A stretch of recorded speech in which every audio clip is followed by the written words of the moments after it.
Mind over matter, overcompensating, overstatements, crookedness relating, the soul's churn in return, mental overstimulation, one word, riveting, it terrors my pilot. Streams that are promised to make seeking less.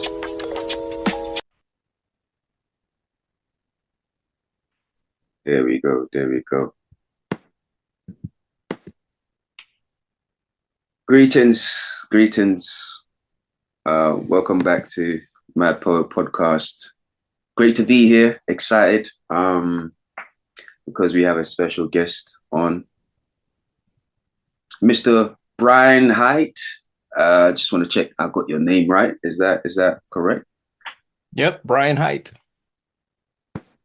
It's great to meet you. I just want to. I read your resume and I really wanted to. I was really interested with the breakdown. This is a modern day Renaissance man, sport performance psychologist, stuntman with over 100 films and TV credits, including prestigious Screen Actors Guild Award. That's quite the feat, man. Welcome to my Poet Podcast. How are you, sir? I'm well. Thank you very much for having me. I appreciate it. It's great to have you on. Yes, it's quite the resume. But stick a pin. Let me just read something for my audience quickly, and we can get into a discussion. Ambitions and prophecies, synonymous with the heights of defeat, the inaccurate procrastination that grows more grotesque amidst signs of retreat, scrapping for the life that bows like ties at the highest peak. Unique we seek, but that which we need is the mere concept of a free feel. The experiences of the mind like multiplied cat signs staying at the forefront.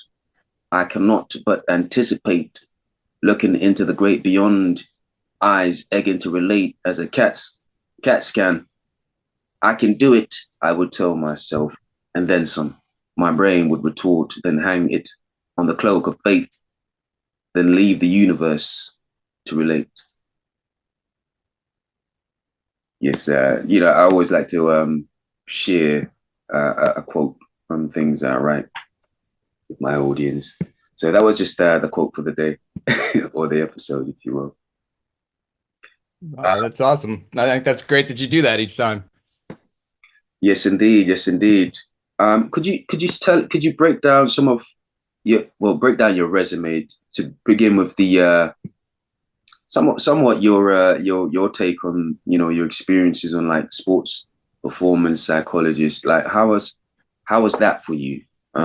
Just going through that, and how has it changed the way you see the world?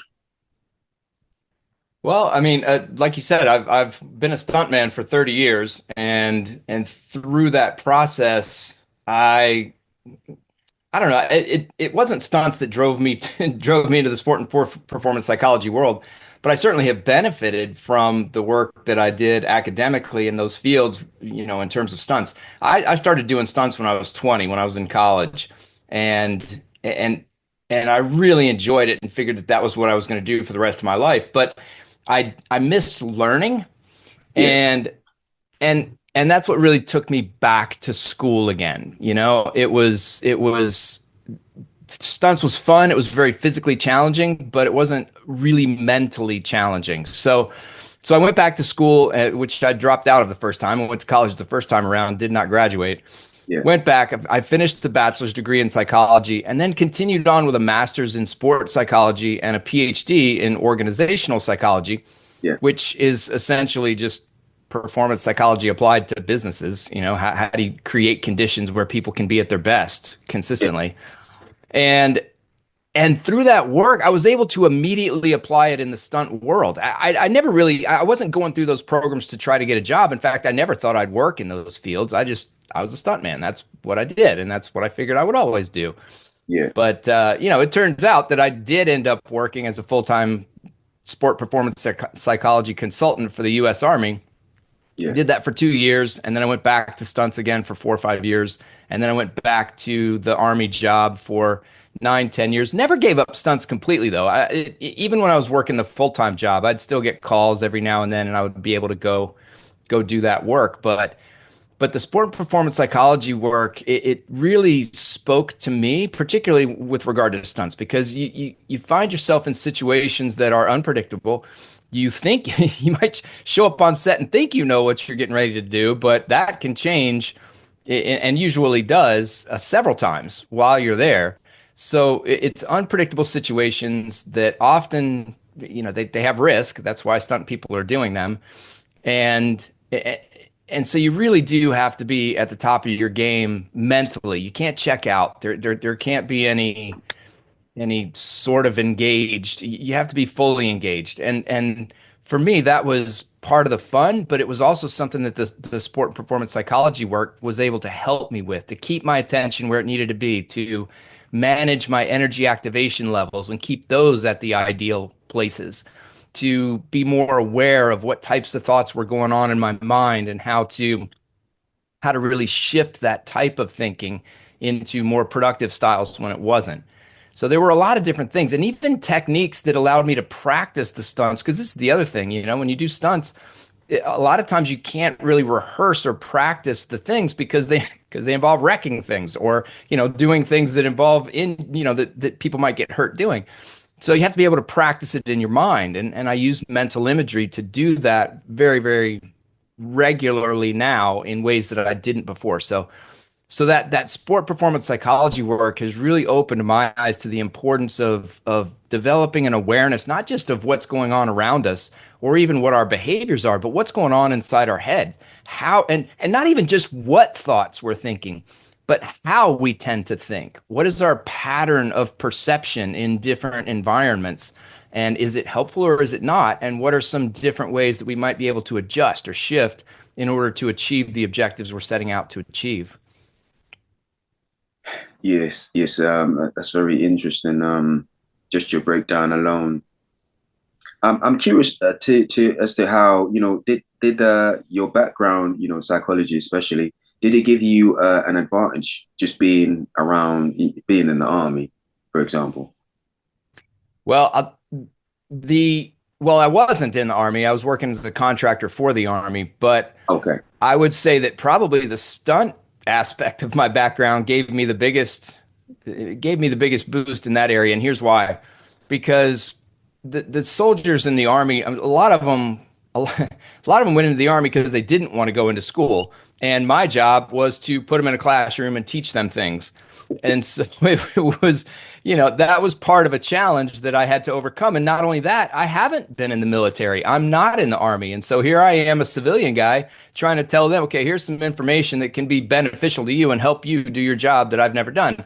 So, that was also a challenging thing to overcome. But what made it easier, at least what tended to open their minds a little bit longer than maybe they would have been otherwise, to give me a little bit of a chance to listen to what I have to say, to see if I say anything useful, was the fact that I truly have been in situations where if you don't do it right, then you or somebody who's working with you may not go home, at least go home in the same condition they showed up in. So just that connection that I had with many of them was enough to open their minds up to just, all right, well, this guy he's been in some stuff, so let me just listen to what he has to say.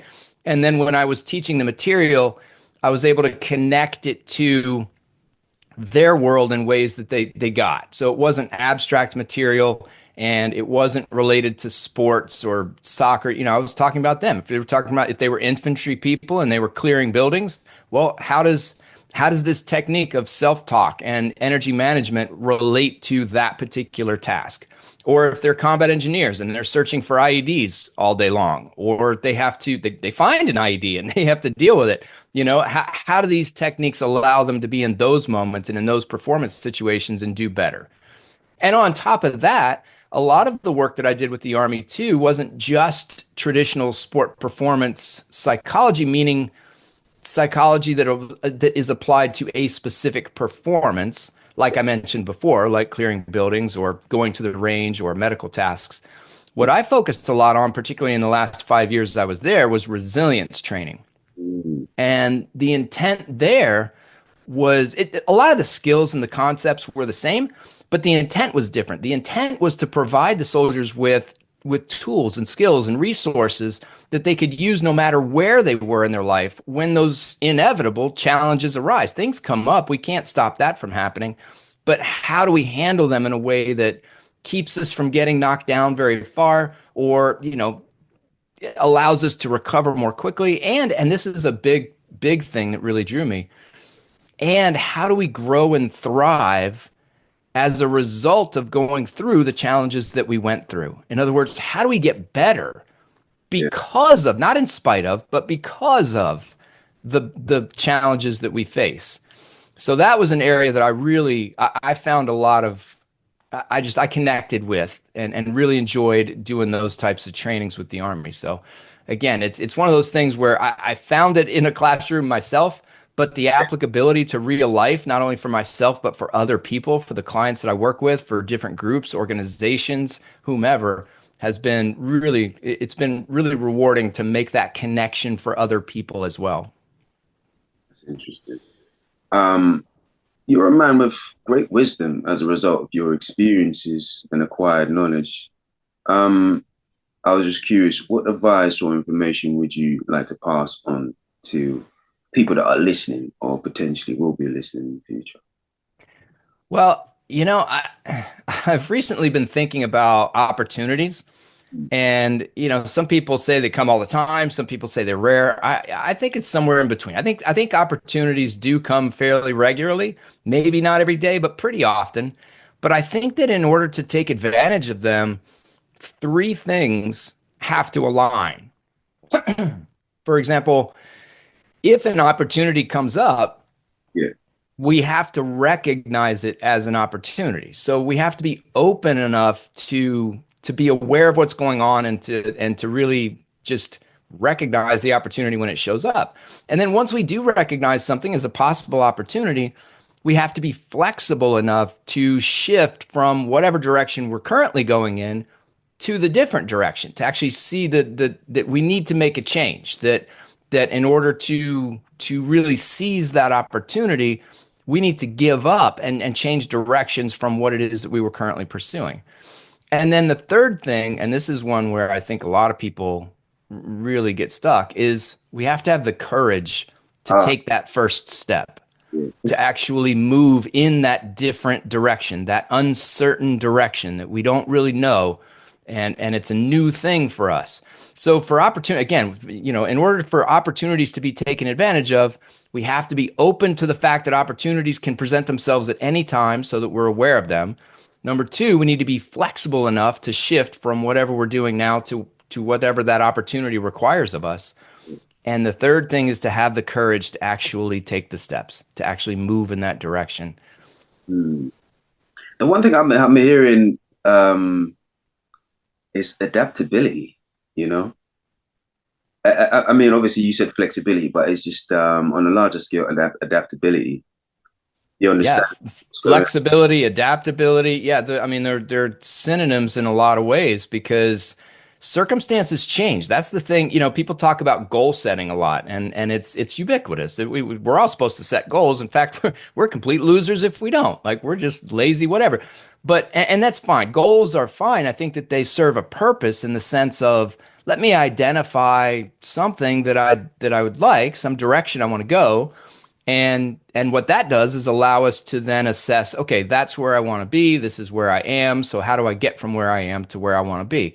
And that's all useful stuff that can help us in day to day. What are we going to do with ourselves? And how does that help us achieve and live out whatever values and beliefs we think are important? So that's all great. But the problem is that when we set these goals, we are at a certain point in time in our lives. yeah. We've experienced what we have, we know what we know, and that's it. But then we continue to live. And every day we experience more and we learn new things and we meet new people. And now, as a result, sometimes other goals, other opportunities come up. And And the problem with goal setting can be when we get so fixated on one goal and so determined that we're going to achieve that one goal because we said we would, that we miss out on those other opportunities that are out there. And so I think that you're right, that adaptability, recognizing that circumstances have changed. Yeah. They're not what they were when I originally set this goal. They're different now. And so I have to, in order to make the right decision, I have to decide based on how things are, not how things were. So I think that ability to adapt to each individual unique moment, which every moment is, we have to be able to do that in order to fulfill the potential that we have available to us. Yeah. Well said. Well said. Um, through your many trials and tribulations, could you speak about one thing that had enhanced and somewhat cultivated a mindset to maneuver through challenges in life so far? Yeah. Well, two things. One is a technique or just some actual behaviors that I engaged in, and another is a shift in mindset. So the shift in mindset is one from pessimism to optimism. Mm, It's a shift from, and it really does require training, at least for for those of us like myself who start out at this baseline, seeing all the potential bad that's there, seeing all the potential threats, and that's where our focus tends to lie, and it tends to be just fixated on those things. yeah, And for those of us who are like that, it's a challenge to look at the other side. In other words, okay, yes, I'm talking about all the things that are wrong right now, but what's right? And even if things didn't work out the way that I may have wanted them to, still, what's right? Like what's good? What is something productive that I can take away from this experience? Again, regardless of whether I achieved what I set out to achieve, there's something I should be able to point to some way that I am better for having gone through this. If in no other way, then I've gained ideas about what not to do the next time. And there usually are next times. That's the thing, I mean, most of the things we set out to do, we're going to do them again. So learning from it, growing from it, developing from it is beneficial. So that's a mindset shift that I don't want to say struggle with every day because I'm better at it now, but it does require practice to adopt that idea, to recognize first and foremost when we're stuck in that pessimistic, here's all the things that are wrong type of mindset, and shift to more, okay, got it. And I'm not saying all that stuff's not wrong. It may be, but what's right? Because there's also that too. Let's start noticing those things as well. The behaviors that really helped me through, I mean, I particularly my second divorce. That one was a rough time for me. I was going through all kinds of challenges and splitting time with my daughter, going back and forth, and a job I didn't like, and it was just a lot of stuff. And for me, the behaviors that really, really helped was a consistent routine in the morning where I woke up, I stretched, and then I sat down with a stack of books and I read a little bit from each book. And I did that with sticky notes next to me. And when I